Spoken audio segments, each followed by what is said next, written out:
Намаскарам, друзья!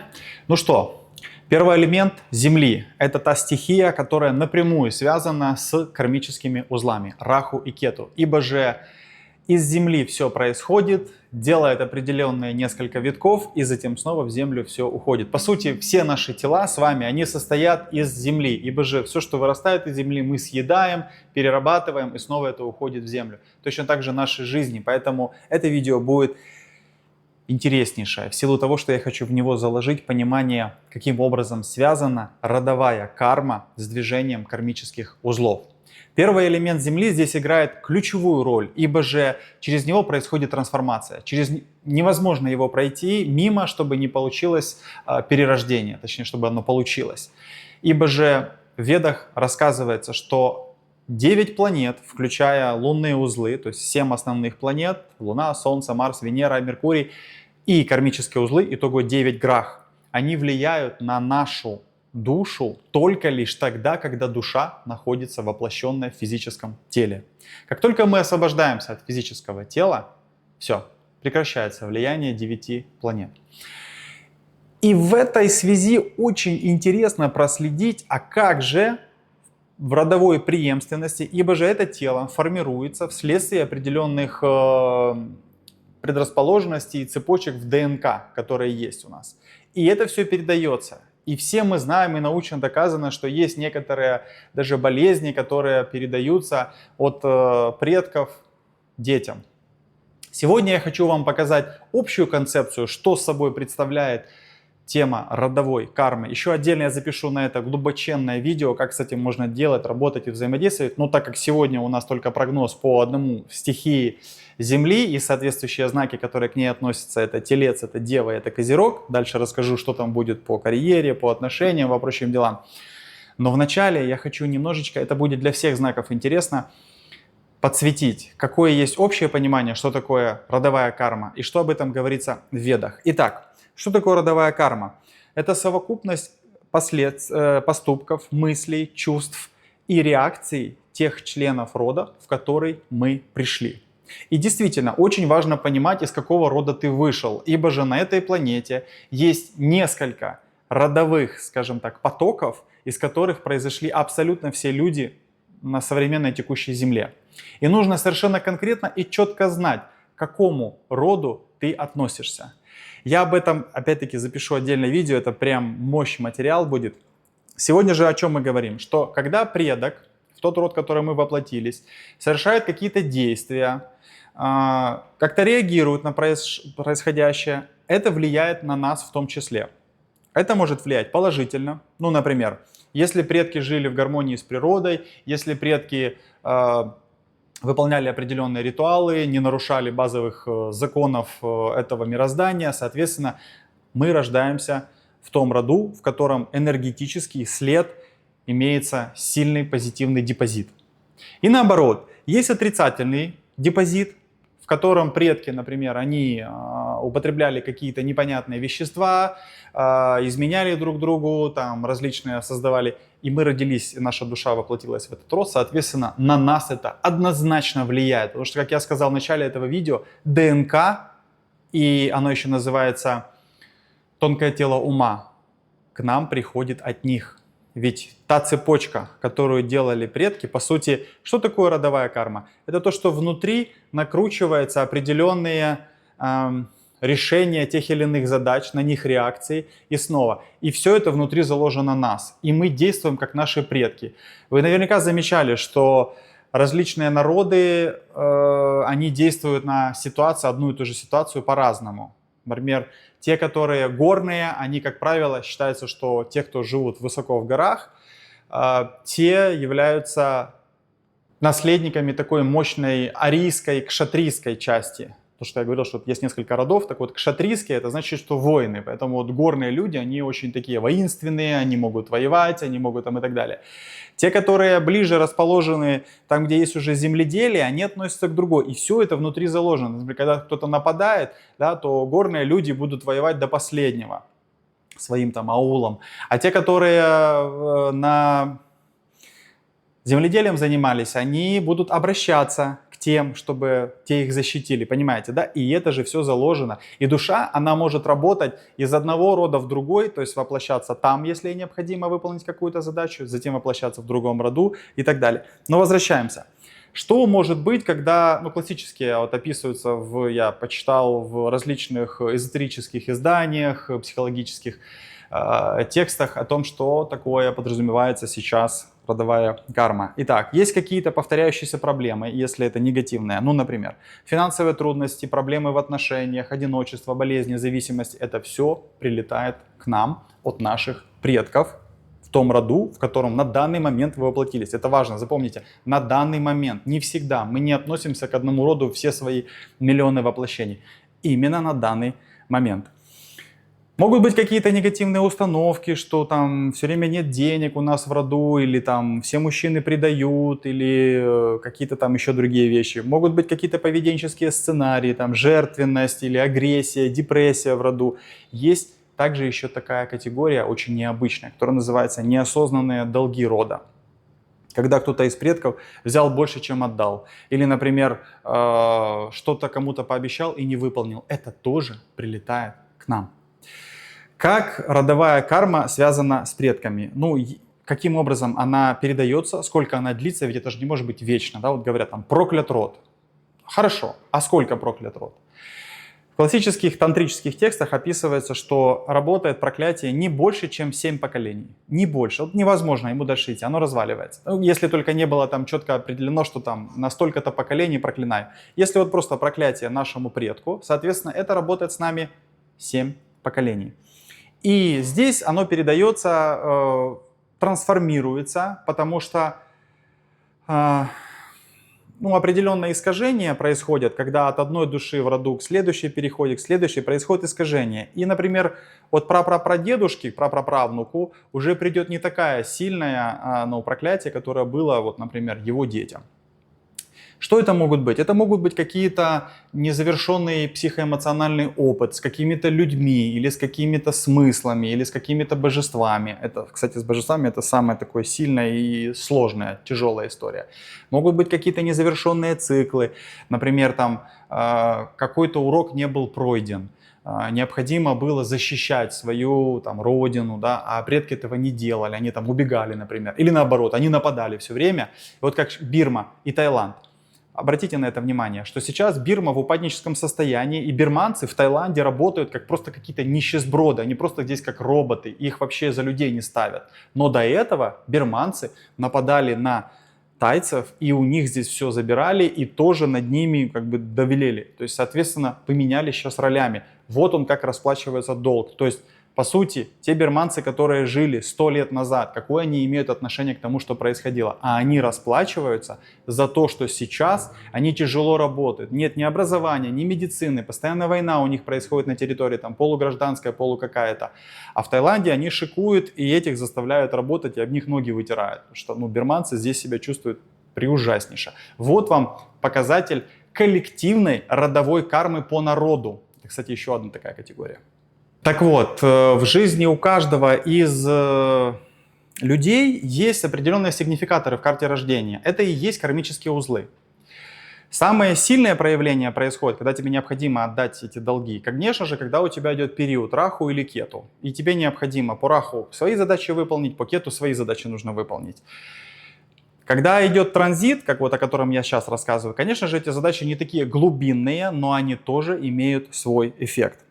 Что в этот момент нужно делать? Однозначно, вне зависимости от того, это у вас транзит или это у вас период идет, важно исцелять, очищать эту карму. Как ее можно делать? Первое, самое главное и важное, это осознание и принятие того, что есть какие-то негативные сценарии, есть какие-то установки, которые пришли от предков. Соответственно, тебе нужно узнать, насколько это возможно, и, докопавшись в себе, где это изменить, попробовать их нивелировать через поведенческие характеристики. Как это делается? Прекратить трансляцию тех сценариев, которые были. Ну, например, мужчины пили в роду, и вы мужчина в своем роду, и вы тоже потихонечку налегаете. Все, вы повторяете сценарий. Никаких оправданий не будет. Все будет точно так же угасающее, падающее вниз, и дальше будет передаваться детям. Что вы можете сделать? просто перестать жестко, раз и навсегда перестать употреблять эту жидкую дрянь. Это самый простой и банальный вам пример. Или вы чувствуете, что не хватало образования вашим предкам там, и прочим, и вы видите, что работали на тяжелых работах и так далее. Значит, одна из самых важных ваших задач – это получить достойное образование, стать специалистом в какой-то области и, если нужно, даже выехать за границу для того, чтобы раскрыть свой талант. Ну, то есть там нужно смотреть, где у кого какие вещи есть. Самое главное, что здесь нужно, это распознать тот сценарий, который был, и отрубить эти, скажем так, веревки или канаты, которые вас могут связывать с поведенческими характеристиками в роду. Прям работает 100%.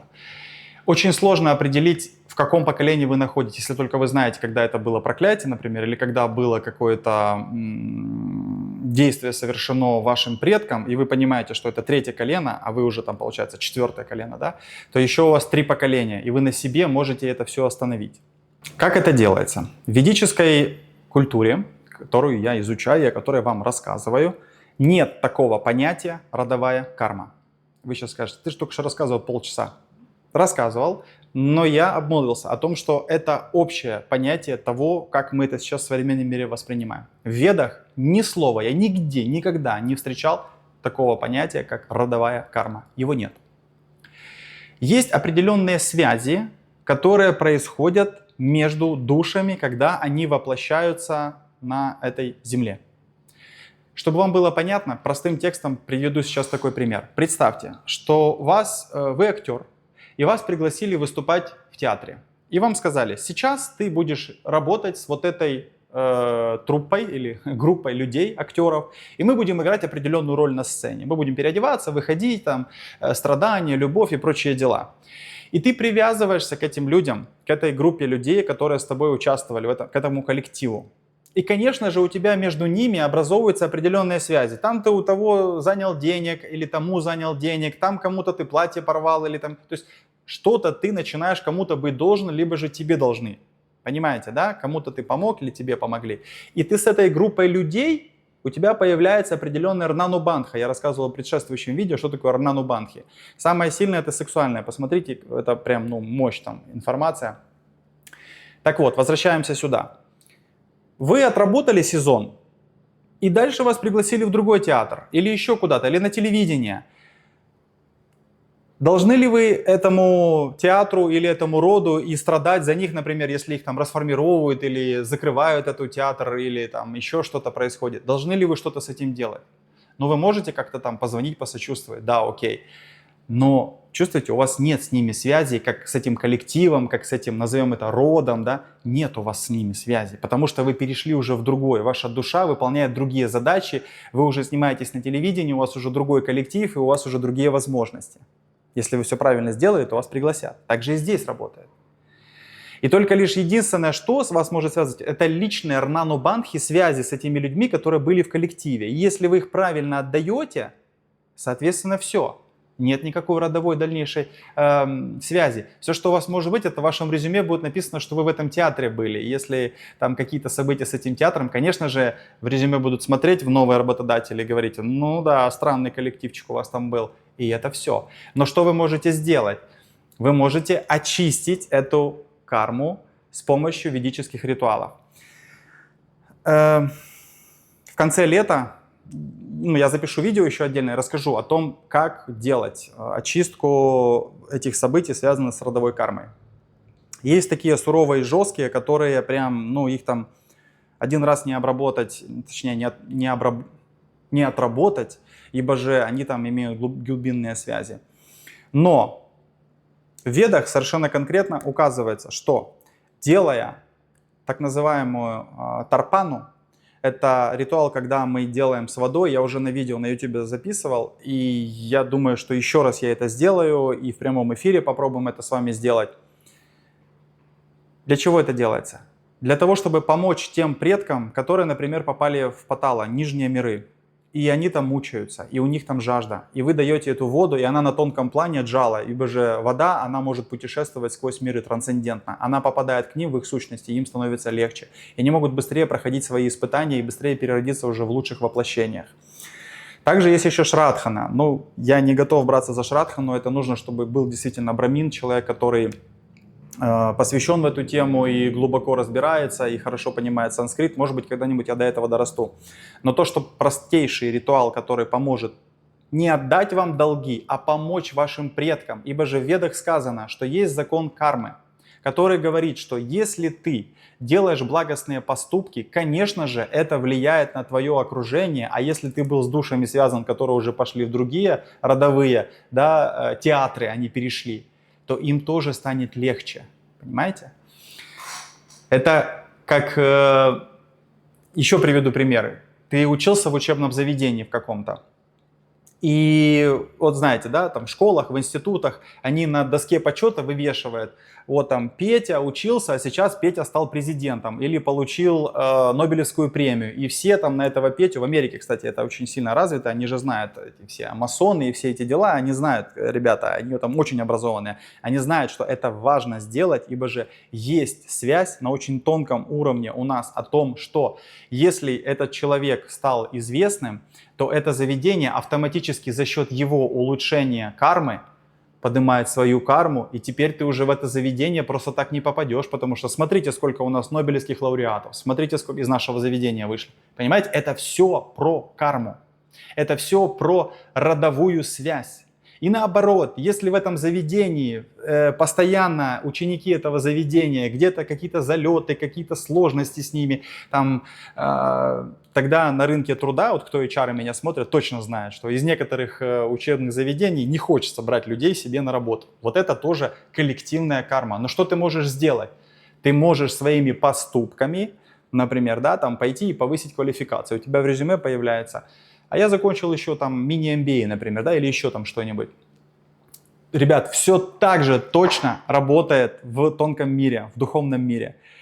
Когда ты знаешь, что ты с этим коллективом как-то связан, и ты можешь им помочь, этим ребятам, да, то, соответственно, ты делаешь этот ритуал. Как резюме уже даю этому. Все, я уже дальше буду переключаться на знаки.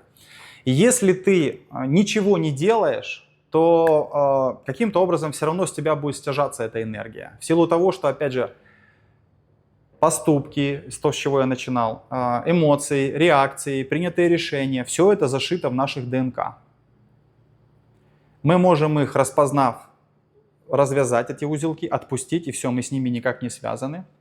Можем отплатить, как Рнану Банху, тем, где взяли долг, так и отдать. Например, если вы знаете, что ваша семья там задолжала кому-то и не отдавала этот долг, он же никуда не пропадает, он на тонком плане остается всегда. И постоянно где-то ваша семья отдает этот долг, может быть, в других местах, но она его отдает. Поэтому это все очень сильно работает.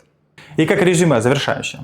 Если вы не делаете никаких ритуалов, ничего не узнаете о своем роду и понимаете, что что-то там как-то не очень, но я тут сам распетляю, ничего страшного происходить не будет, но и ничего хорошего. Тоже улучшения никакого дальше происходить не будет. А каждая душа, она сюда приходит как генератор психической энергии и энергии Творца. Через наше сознание проходит энергия, и в зависимости от того, как наши фильтры настроены, она дальше транслируется в этом пространстве. И чем чище мы ее делаем, а это и медитация, а это и чтение мантр, это в первую очередь поклонение своему гуру. Гуру, запомните, в ведической традиции сказано, нет гуру, ты не сможешь продвинуться, поэтому нужен гуру. Гуру уже увидит там, какие, если это сильный, действительно настоящий гуру, он смотрит на тебя и видит, какие у тебя есть кармические задолженности, там лично твои, какие родовые и так далее. И он тебе постепенно дает такие маленькие решения, как с этим сделать. И через питание, и через молитву, и через упражнения. Поверьте, это прям, сильно работает. На моих глазах я вот делаю подбор драгоценных камней, я вот делаю там различные амулеты. И то, что пишут люди после того, что у них происходило, когда они активируют этот амулет, это не придумаешь. Это точно рабочая история. Завершаю. Надеюсь, это было интересно. Если у вас какие-то есть мысли по этому поводу, как там чистить карму и все остальное, обязательно пишите. Я собираю, очень интересуюсь этой темой, потому что сейчас готовлю большой материал, большое будет видео о том, какие виды бывают, как определить свой род, откуда ты пришел, из каких поколений там и прочие многие дела. Ибо же, если ты не знаешь таких даже простых вещей, кто твой Иштадевата, Иштадевата — это твое божество, которое соответствует той расе, к которой ты относишься. Это очень глубокая тема. Раса — это прям не раса там белых людей, а там их несколько есть, и они стекаются все к Риши, Сапта-Риши, 7, которые всех нас здесь организовали и развивают, как в большом зоопарке. Ребят, пишите обязательно, мне реально интересно. Вот, и я учту это при записи нового материала. Но что самое главное и важное, нужно понимать, что для того, чтобы почувствовать, что такое энергия родовой кармы, очень важно побывать в том месте, где она максимально проявлена, где она есть, и ты прямо ее чувствуешь, видишь, и она прям сквозь тебя проходит. Очень сильно для освобождения от различных кармических узлов помогает пространство, в котором есть суровая дисциплина, в котором есть наследие предков, в котором есть совершенно конкретные, четкие, прописанные правила, как необходимо себя вести и что необходимо делать со своим умом, со своим телом и со своей речью, для того, чтобы правильно настроить себя и быть как самурайский меч, очень острым, и в необходимости можно достать из ножен и сделать необходимое харакири тем проблемам, которые тебе прилетели в жизнь. Этому можно научиться в Японии. Одно из самых мощных и сильных средств, которое предлагает эта восточная страна, это медитация дзен. И те куэны, которые они дают, они разрушают именно ментальную связь, которая образуется у нас в рнанубандхах, то есть то, что хранится в наших самскарах впечатлений, то, что невозможно просто так выбросить из своей головы, потому что у тебя постоянно настойчивая идея связаться с этим человеком или как-то взаимодействовать с той или иной ситуацией. Вот в Японии мы живем в монастырях, мы практикуем глубокую технику медитации, и каждый на своей коже может прочувствовать, как это мощно. И знаете, что я вам скажу? Самое главное, что если у вас есть возможность попасть в такое пространство, как поехать в Японию и в монастыре пожить, поехать на Кайлаш и помедитировать там в каких-то пространствах, это дает вам один шанс на миллион. Если сейчас у вас есть эта возможность и вы ей не воспользовались, ее может больше в жизни не появиться, потому что тело стареет, болеет, потому что финансы постоянно неустойчивы и так далее. Не упустите свой шанс. Если вы чувствуете, что вам необходим глоток воздуха океанического, присоединяйтесь. Мы этой осенью, уже половина группы сформирована, есть еще несколько мест. Жить будем в монастырях, пить будем японский чай, практиковать дзен-медитацию и проводить вот такие духовные беседы, которые я даю здесь на YouTube. Ссылочки я, как обычно, оставлю под этим видео. Присоединяйтесь, будем рады вас видеть в нашей команде. Ну что, теперь давайте постепенно пойдем по земным знакам. Это Телец, Дева и дальше завершение будет Козерог. Поехали. Значит, переход Раху в Водолея. Это 10-й дом, а Кету переходит во Льва, это ваш 4-й дом. Соответственно, уже началось это движение, наверняка вы что-то чувствуете, и этот космический сдвиг, назовем его так, очень сильно повлияет у тельцов на карьеру, на финансы и на здоровье. Как это будет влиять, давайте будем смотреть. Итак, первое, значит, что может быть по работе? Раху в 10-м будет способствовать карьерному росту, лидерским возможностям и, в общем-то, общественному признанию. Вы можете взять на себя новые обязанности, также можете сменить работу или получить долгожданное повышение. Если у вас свой бизнес, тогда можете увидеть расширение. Оно также может быть связано с зарубежным сотрудничеством или какой-то интересный бизнес, который вам увидится прямо на горизонте, начиная с осени 2025 года. Однако Кету в 4-м доме, он может создавать недовольство внутри дома, что может затруднять, выровнять баланс между работой и семьей, потому что 4-10 это одна ось. Посему не летайте сильно в облаках, не ведитесь за морковкой, а очень приземленно и сосредоточенно смотрите на то, что вам предлагается и какой климат у вас в семье. Иначе, если перетянете в 10-й дом особо сильно энергию, а это дом карьеры, то завалите дела по семье. Финансы. В финансовом плане он имеет потенциал. Это транзит, и могут у вас увеличиваться и накопления, и ресурсы не только финансовые, но и материальные. Здесь могут быть действительно карьерные дела настолько хороши, что появится возможность или желание инвестировать, либо же войти в команду для того, чтобы работать в каком-то громком или большом проекте. Однако Кету, напомню, опять-таки в четвертом, он может в том числе принести расходы, связанные с домом. Например, это ремонт, поэтому застрахуйте дом, или что там у вас, какое имущество. Это может быть переезд, и с этим будут связаны какие-то вопросы, связанные с обустройством быта. А также это могут быть какие-то семейные обязательства, связанные, например, там, с мамой или с помощью кому-то из родственников вашей семьи. Также можете быть оторваны от места, где вы родились, поэтому очень экономно смотрите за своим бюджетом и избегайте каких-то импульсивных решений, в силу того, что Кету может сильно проявить, вас туда понесет, где вы были в прошлых жизнях. Прогнозы по здоровью. Когда работа находится в центре внимания, то здоровье у вас уходит на второй план. И если вы не будете находить нормальные методы расслабления, то здесь будет непросто вам, в силу того, что это дыхательная система. И стресс, и потеря сна. В общем, держите баланс.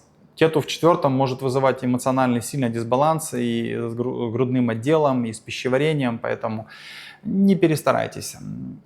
Раху в четвертом может проявиться как сложности по коленям, поэтому берегите колени в любых вариациях, что это спорт или там что угодно, поэтому за коленями внимательно. По семье и по отношениям. Кету в четвертом, я уже объяснил, что это могут быть семейные какие-то сложности, причем на ровном месте очень резкие.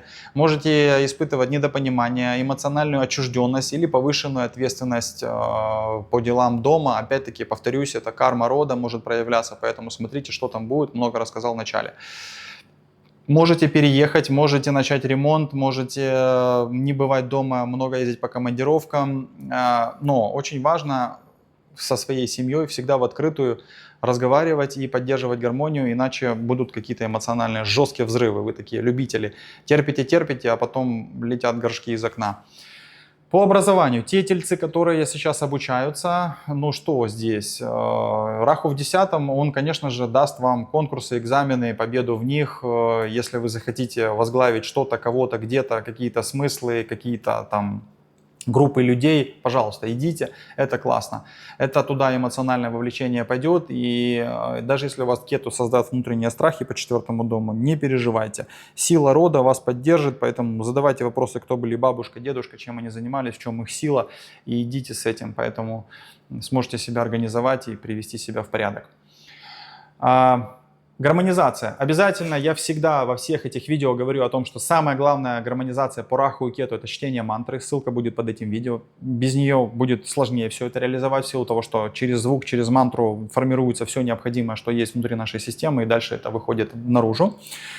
Также для вас я рекомендовал бы обратить внимание на то, что по субботам возьмите всегда, как не всегда, а возьмите для себя паузу. И по субботам старайтесь больше прикасаться с землей, с натуральными творениями, с тем, что ходить босиком по земле, ухаживать за цветами, сажать деревья.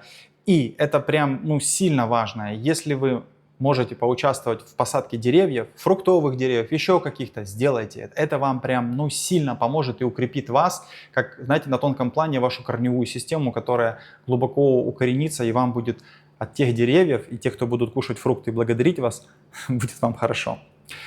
Дальше у нас Дева. Раху в вашем случае переходит в 6-й дом, а Кету переходит в 12-й дом. В целом ось 6-12, она, конечно, не самая легкая, но она очень интересная. Это прям Раху и Кету в 6-м и 12-м доме просто великолепно себя будут проявлять, если вы верно будете распределять фокусы и точки внимания. Ибо же 6-й дом, он про решение проблем, а 12-й дом — это про духовное раскрытие. То есть вы решаете телесный, физический, материальный план, и у вас, получается, время освобождается для духовного раскрытия. Духовного, не духовного, кому какое хочется, да, но это будет возможность отодвинуть от себя материальные и бытовые сложности, и переключиться на следующий уровень. Не упустите его, это прям, ну, классно. У вас тут и по финансам может получиться классно. Сейчас расскажу. Итак, Раху в 6-м доме, он очень благоприятен для карьерного роста, особенно для тех, кто работает в конкурентных областях, на государственной службе, юриспруденции, либо же в медицине. Вы можете прям разбрасывать своих конкурентов налево и направо. Ну, понятно, что надо внимательно, сосредоточенно, имея план в руках и так далее. Можно решать различные рабочие конфликты, и они будут появляться, потому что Раху вначале наводит там безумие, а потом помогает как-то это все распределить. Соответственно, можете получить признание за свою упорную работу. Могут быть возможности в профессиональных прорывах, поэтому не упустите их, наблюдайте.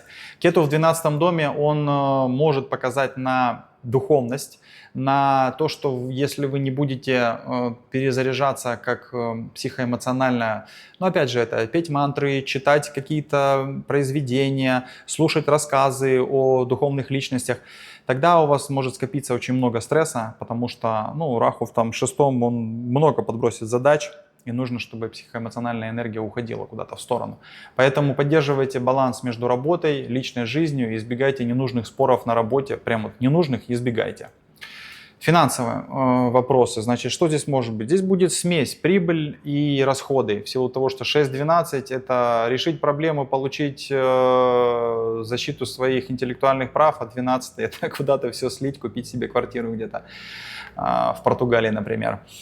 Соответственно, нужно дисциплинированно все выполнять. Если у вас есть кредиты, то это хорошее время для того, чтобы их погасить. Ни в коем случае не брать в предстоящем году кредиты, иначе сильно завянете. Потому что там Раху в 6-м доме, ну, он сильно иллюзию дает, что можно отдать, а потом оказывается, что очень сложно это отдать.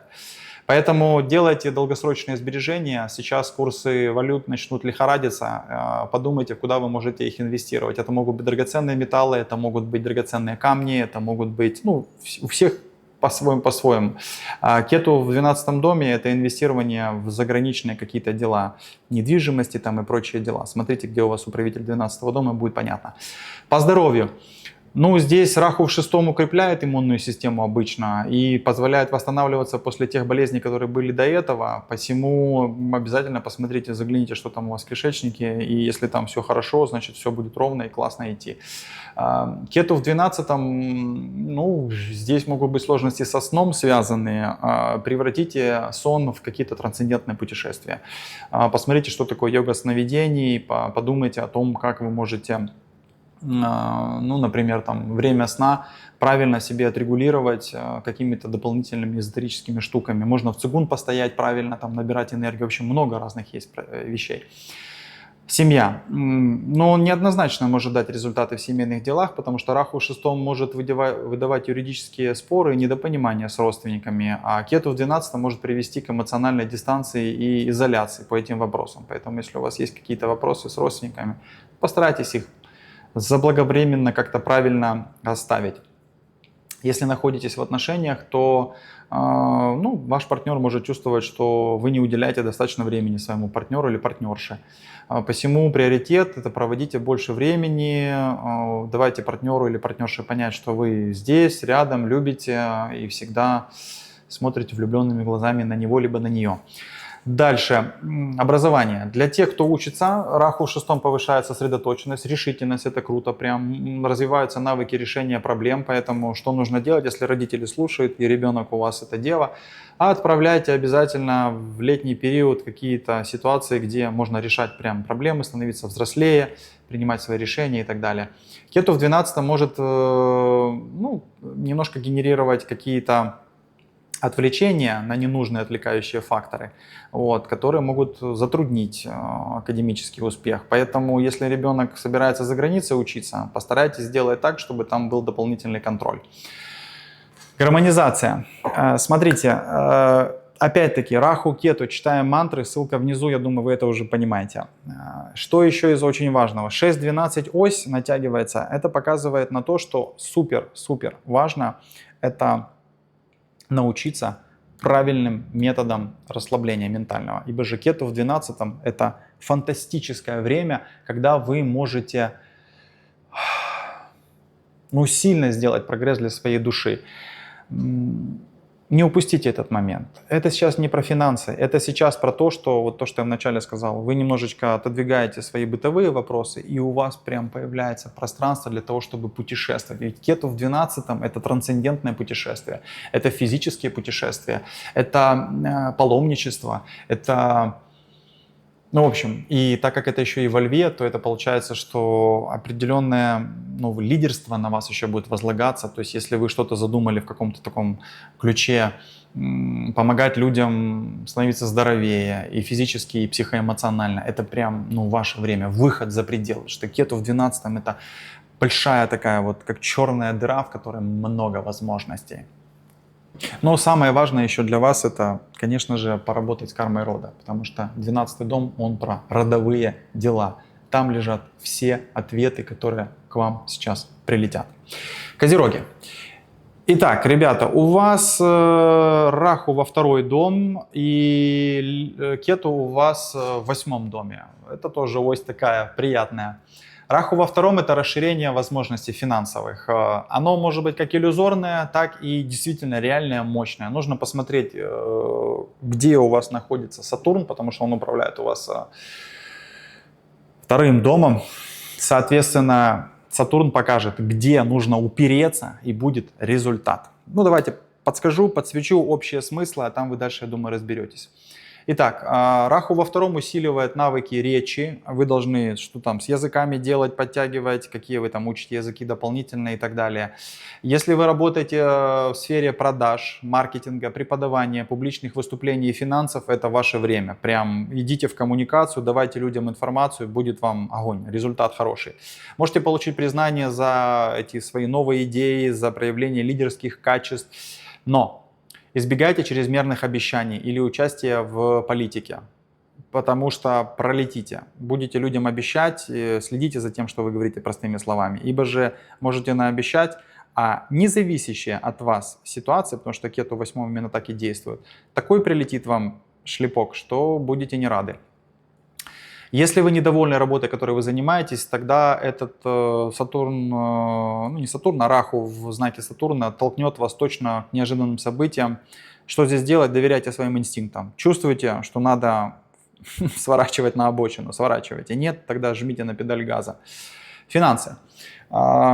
Здесь может быть как прибыль, так и неопределенность. Объяснил, как посмотреть. Нужно смотреть, где Сатурн, и по нему будет понятно. Раху во 2-м обычно поощряет накопление богатства и разумные инвестиции. Можете воспользоваться чужими ресурсами, взять там лизинги, взять там еще чего-нибудь. Но опять-таки смотрите, не перестарайтесь. Дальше. Рост может быть у вас финансовый из разных источников, если вы до этого сделали что-то правильное. А Кету в 8-м, я здесь рекомендую пересмотреть скрытые расходы. Вот все там подписки, которые вы покупали, все, что там какие-то налоги вы делали, все, что какие-то с наследством, может, там, все решайте, избавляйтесь от лишаков, иначе могут они прилететь совсем не с той стороны, с которой бы хотелось бы. И все, что у вас там есть лишнее, лучше его реинвестируйте в новые какие-то смыслы и так далее. Здоровье. Физическое и эмоциональное благополучие будет под вопросом в силу того, что Раху может привести к перееданию, к проблемам с горлом, стрессу из-за каких-то алкоголя и прочие дела, курения, потому что Раху во 2-м, ребят, вообще просто избавляйтесь от этого. С другой стороны, Кету в 8-м доме может принести какие-то подорвутся старые болезни, которые хронические, да, и они зачастую в вашем случае связаны с пищеварением. Здесь вот прямое вам указание, ребята, все ваши ответы у козерогов лежат в питании. Если вы неправильно отрегулировали питание, будет то, что будет. Семья и отношения.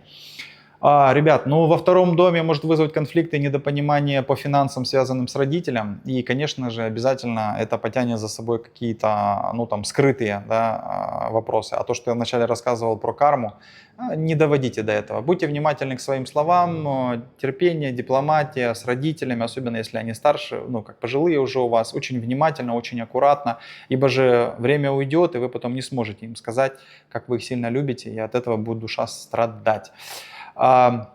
А может и нет. Если правильно услышите то, что я вам сейчас рассказал, то будет вам наоборот гармония и счастье.